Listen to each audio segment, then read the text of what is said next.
Hello friend, स्वागत आहे मोळोने क्लासेसमध्ये. तर आज आपण अकाउंटमधल्या 7व्या चॅप्टरमध्ये घसारा कसा करायचा ते पाहणार आहोत.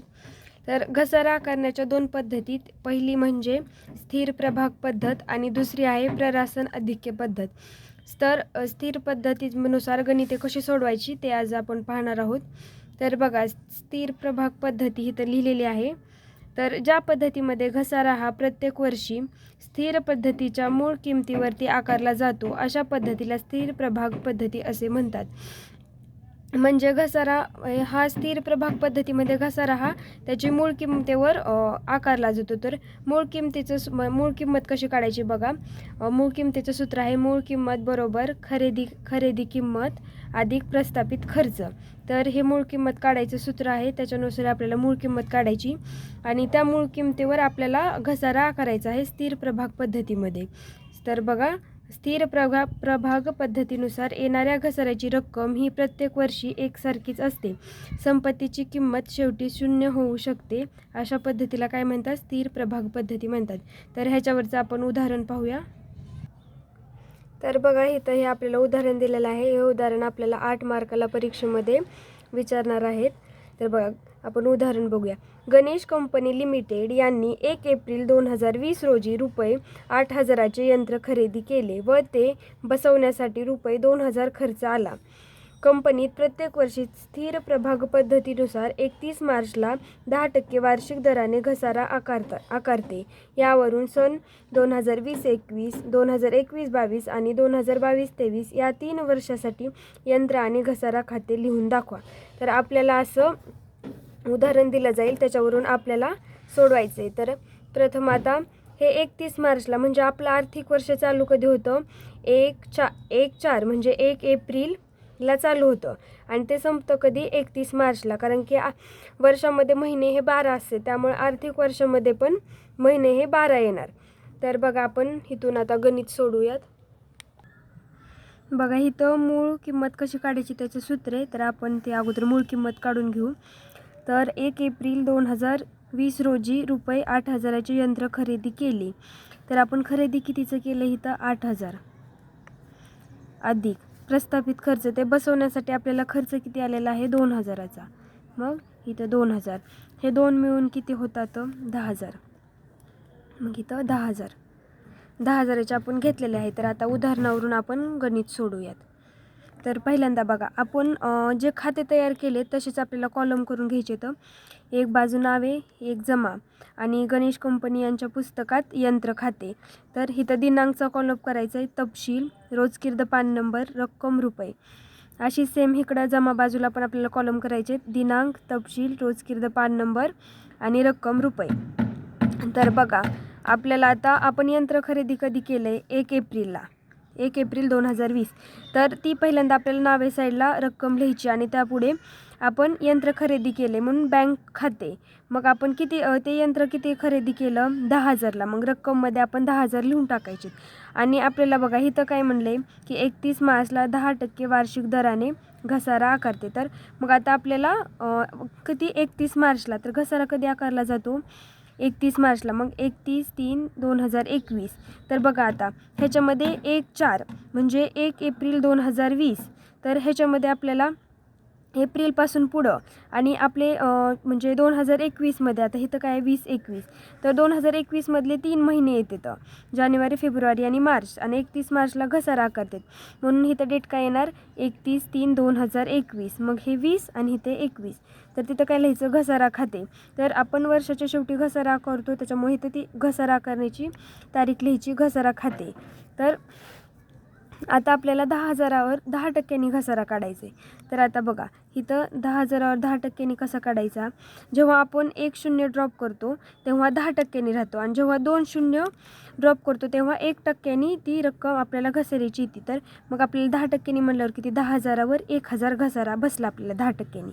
मग ते 1,000 हिथं लिहायचे. मग आता इकडे यायचं. नंतर आपली नावे बाजू जास्त आहे ना, मग नावे बाजूची आपल्याला बेरीज करायची. इथं बेरीज करून इथं 10,000 लिहायचे. मग खाली डबल लाईनवर सिंगल लाईन लिहून इकडं जमा साईडला पण 10,000 लिहून खाली डबल लाईनवर सिंगल लाईन लिहायची. आणि ह्या 10,000मधून वरचे हे 1000 आपल्याला वजा करायचे, घसाऱ्याचे आपण वजा करतो तर त्यामुळं हे 1000 आपण वजा करायचे. मग राहिले किती 9000. मग आता हे आपल्याला वर्षाच्या शेवटी 9000 भेटलेले आहेत. मग आपण ते काय म्हणायचं, ती डेट टाकायची 31/3/2021 आणि शिल्लक खाली नेले.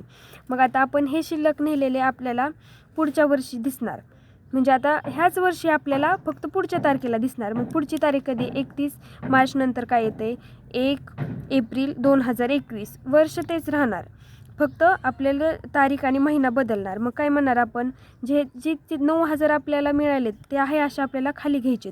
तर काय लिहायचं, शिल्लक खाली आली. मग शॉर्टकटमधून आपल्याला असं लिहायचं आणि त्याच्या पुढे शिल्लक किती आली, आपले 9000 शिल्लक आले, म्हणून आपल्याला इथं 9000 लिहून घ्यायचे. नंतर आता आपण हे कितीचं काढलं आहे, हे 1 वर्षाचं झालं आपलं. मग आता आपल्याला 3 वर्षाचा करायला सांगितलं आहे. मग इथं त्याच्या पुढं आता हे आपण तेच यंत्र आपण दुसऱ्या वर्षी पण वापरले, म्हणून आता आपल्याला त्याच्यावर घसारा काढायचा आहे. मग इथं 1/4/2021ला शिल्लक खाली आले. तर त्याच्या पुढं आता आपण घसारा कधी आकारतो, वर्षाच्या शेवटी. तर कितीला 31 मार्चला. मग आता इथं 21 ह्याच्यामधले आपल्याला एप्रिलपासून ते डिसेंबरपर्यंत 9 महिने येतात ह्या 21मध्ये, आणि 22मध्ये 3 महिने जातात. मग इथं 21 इथं 22, कारण 3 महिने आपल्याला पुढच्या वर्षातले घ्यायचे, म्हणून 31/3/2022ला आपण घसारा आकारतो, म्हणून इथं घसारा खाते लिहायचं. मग आता ही स्थिर प्रभाग पद्धतीमध्ये आपल्याला घसारा हा मूळ किमतीवर आकारायचा असतो. मग मूळ किंमत ह्याची किती आहे 10,000. मग 10,000वर किती येतं 10% 1000 रुपये, म्हणून रक्कम तीच राहणार स्थिर प्रभाग पद्धतीमध्ये. प्ररासन पद्धतीमध्ये वेगळं येणार.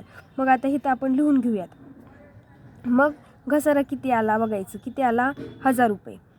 1000 रुपये. मग हे 9000ला 9000 आपल्याला इथं लगेच बेरीज करून घ्यायची. खाली डबल लाईन वर सिंगल लाईन करायची आणि इकडं जमा बाजूला यायचं, खाली डबल लाईन वर सिंगल लाईन करायचं. आणि नंतर 9000मधून आपल्याला 1000 वजा करायचे. मग राहिले किती 8000. मग 8000ला काय म्हणायचं, शिल्लक खाली नेले. मग किती नेले 8000. मग तेच आपण ह्या वर्षाच्या शेवटी आपल्याला दिसतं, मग ही डेट टाकायची. मग नंतर खाली आपल्याला म्हणजे आता दुसऱ्या त्यात पुढची डेट टाकायची आपल्याला. मग 1/4/2022ला शिल्लक खाली आले म्हणायचं. मग किती आले 8000 आपली शिल्लक खाली आलेले आहेत. मग 8000ला 8000 लिहायचं. आणि नंतर आता आपल्याला अजून आता हे 3रे वर्ष चालू झालं, मग आपल्याला 3ऱ्या वर्षाला घसारा करायचा आहे. तर घसारा करायची सेम टू सेम तीच करायची आहे आपल्याला क्रिया. मग 31/3/2023ला घसारा खाते लिहायचं. घसारा किती 10,000वर 10% किती येतो 1000 रुपये, म्हणून ते 1000 इथं आपल्याला लिहून घ्यायचे. तर आणि नंतर हे 8000ला 8000 करायचं, इथं डबल लाईन सिंगल लाईन, इकडं पण तसंच करायचं. 8000मधून 1000 गेले, खाली राहिले 7000. मग ते 7000 आपल्याला वर्षाच्या शेवटी भेटलेत ना, मग शिल्लक खाली नेले म्हणायचं. आणि इकडं लगेच 1/4/2023ला शिल्लक खाली आले. तर 8000ला इथं 8000 लिहून टाकायचं. मग हे आणि आता हे कोणतं झालं, आपण यंत्र खाते काढलं. आता आपल्याला काढायचे घसारा खाते. घसारा खातं बघा, आता आपण इथं घसारा खातं काढलं आहे. तर घसारा खात्याला पण सेम टू सेम तेच कॉलम करायचे आहेत. दिनांक, तपशील, रोजकीर्द पान नंबर, रक्कम रुपये, दिनांक, तपशील, रोजकीर्द पान नंबर आणि रक्कम रुपये. आणि आता ह्याच्यावर आपल्याला यंत्र खात्यावरून घसारा खाते काढायचे. तर आपण म्हणजे ज्याचं खातं आहे त्याच्यात आपण त्या नावाचा उल्लेख करत नाही. मग आता घसारा खात्यामध्ये काय येणार, यंत्र खाते. तर आपण घसारा आता इकडं बघा, ह्याच्यामध्ये आपल्याला बघायचे की आपण घसारा कधी आकारला आहे. तर इथं बघा, आपण 31/3/2021ला घसारा खाते किती 1000. तर मग आपल्याला हे आता घसारा खात्यामध्ये ह्याची आपल्याला नोंद करायची. तर ही आपल्याला ही डेट बघायची 31/3/2021 आणि घसारा किती 1000. तर मग आपल्याला घसारा खात्यामध्ये इथं दिनांक आपल्याला लिहायचा आहे 31/3/2021. मग आपण घसारा खात्यामध्ये खात्याचा उल्लेख करणार नाही, त्यामुळे तिथं यंत्र खाते लिहायचं. आणि इथं त्याची रक्कम 10,000 लिहायची. 10,000 नाही सॉरी, घसारा किती बसले आपल्याला 1000. मग ती 1000 आपल्याला तिथं रक्कम लिहायची. आणि त्याच दिवशी आपण ती रक्कम नफा तोटा खात्याला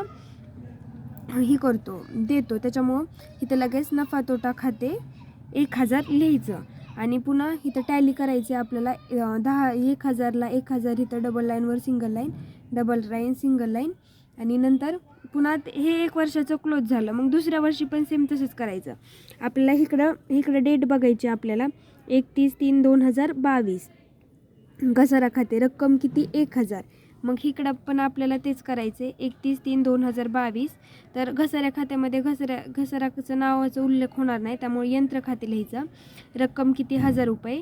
आणि तीच लगे आपण नफा तोटा खात्याला ते आपण देतो, त्याच्यामुळे देतो म्हणजे नफा तोटा खात्याला ती करायचं आहे.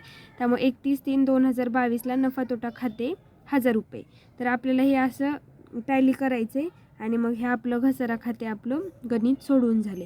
तर पुढच्या व्हिडिओमध्ये मी जेव्हा आपण एका वर्षामध्ये दोन यंत्र किंवा म्हणजे दोन काय खरेदी करतो, यंत्र असो फर्निचर असो किंवा आपल्याला जे काय लागणार आहे सामान, ते आपण जेव्हा 2 खरेदी करतो त्याची नोंद कशी करायची ही मी पुढच्या व्हिडिओमध्ये सांगणार नाही. तर पुढच्या लेक्चर नक्की बघा.